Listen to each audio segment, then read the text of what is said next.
Hello and welcome back. Brother, this guy stinks! You need to leave! Okay, you know what? That's fair. I'm not even mad at that. Hello and welcome to Manga MondayZ. Sir, it's not Monday. Hush your mouth up. But it's not. Hey, real quick, what's that over there? I'm not looking. Shut your mouth up. Welcome to Manga MondayZ. Today we're doing. I'm trying not to be like, oh, it's been a long time, guys. I'm really trying not to do that, but it has. It's been a month. It's been a month, and it hasn't been for no reason. I've been working on this comic pretty hard, and I think I will show some screenshots or maybe do some screenshots up there or show you something. But I'll stay on topic for now. Today we are doing a redraw of a iconic manga panel from Naruto. Yeah, with that, I'm not really looking to be one-to-one with the artwork, more of just to capture the emotion they were going for. You know, trying to get Sakura's hairstyle down really took me a little bit. I don't even know how long it took me to get this initial sketch, but trying to get out the mindset of, you know, if the sketch don't look good, then the drawing isn't gonna look good, which is a stupid mentality. But yeah, I did the speech bubbles, and I just made sure that I formatted everything correctly. I hope that you guys are having a great day. I don't know, I try to say that enough. When it comes to these speed paints and everything, I feel like this should be a moment where I'm talking to you guys, or, you know, just kind of chatting, talking, yapping, right? You know, yeah, talking about the artwork too, but, you know, I still want to be entertaining somehow, you know, or like, you know, because Tomodachi Life is coming out. Still want to record that. I think that's going to be fun. But I try, you know, make sure I remember my bread and butter, which is the, you know, speed paints. And I don't really know what my bread and butter is anymore, but you know what? Hey, we're still going to press that upload button. And we still got goals to hit, you know? 500. I took a little break, but I'm back. We about to hit that 500. This year we going for 1,000. You know what I mean?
Okay, so now, right here, as we're working on Sakura, I kind of felt a little off initially when working on the piece because I wasn't primarily focused on it being one-to-one. I was more trying to be focused on how I interpret the art piece and how I wanted to kind of go about it in my own art style, just to kind of see, you know, the difference, you know, between art styles. Also kind of showed me, you know, my art style compared to other pieces of media to kind of give me a better gauge on how I do things. And the more and more I look at this Sakura panel, I'm starting to realize, like, wow, it actually doesn't like look bad. Like, it looks different, yes, and I feel like I captured the emotion pretty well.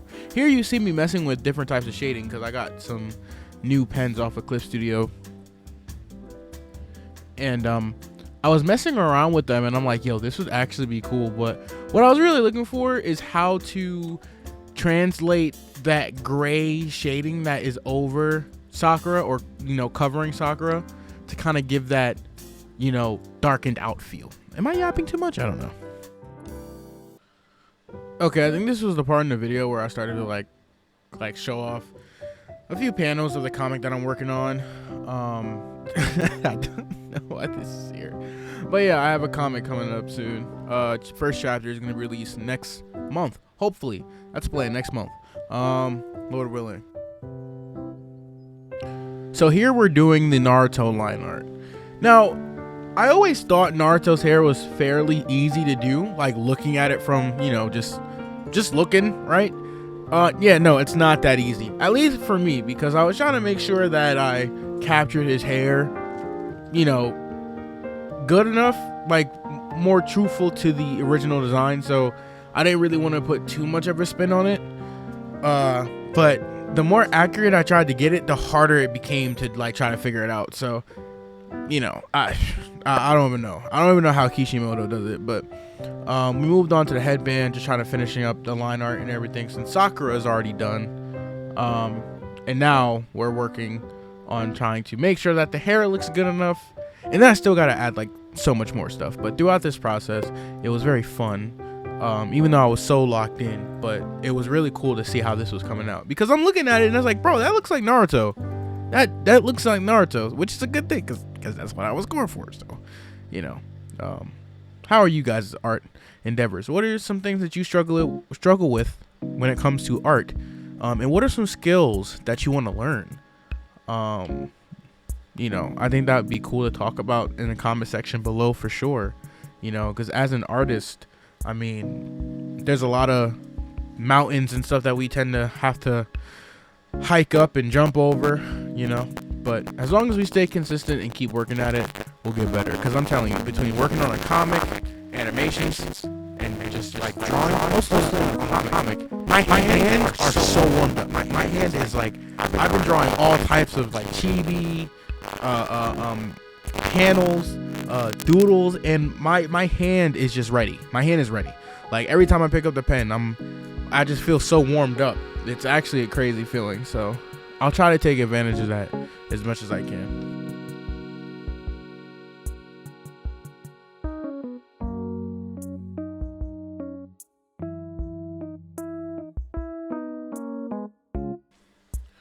Doing the manga bubbles here was very enlightening, because this time I didn't just use like some kind of regular Clip Studio tool that automatically makes it for you.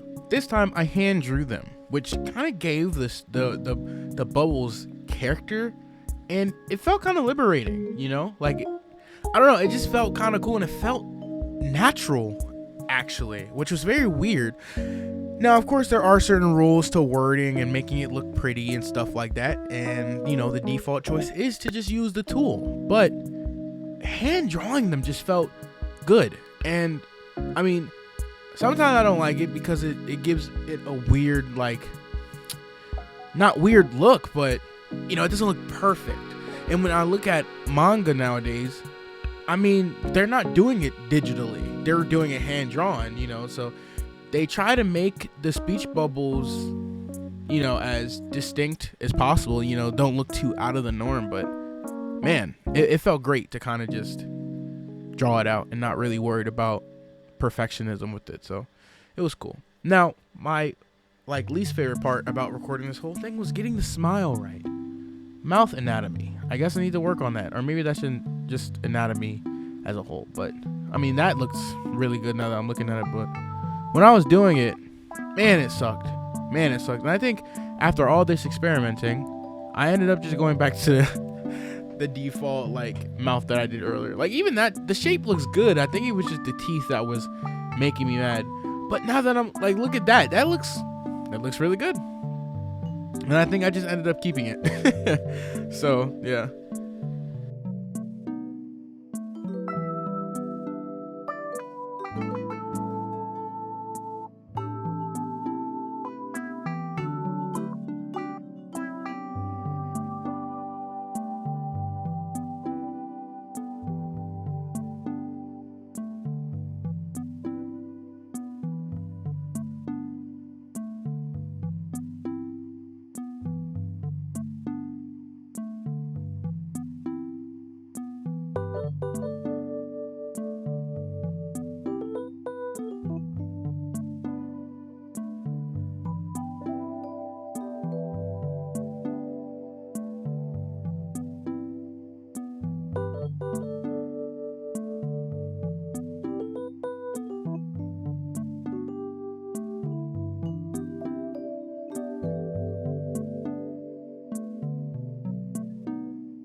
wrapping up today's video, I feel like what we got here looks very amazing.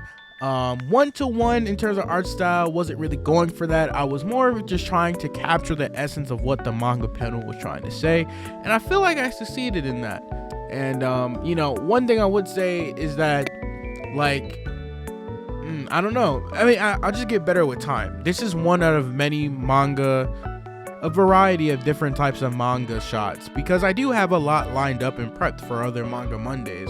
If you guys enjoyed today's video and chilling with me and drawing, don't forget to comment, chat it up with us in the comment section below. Let's build a community.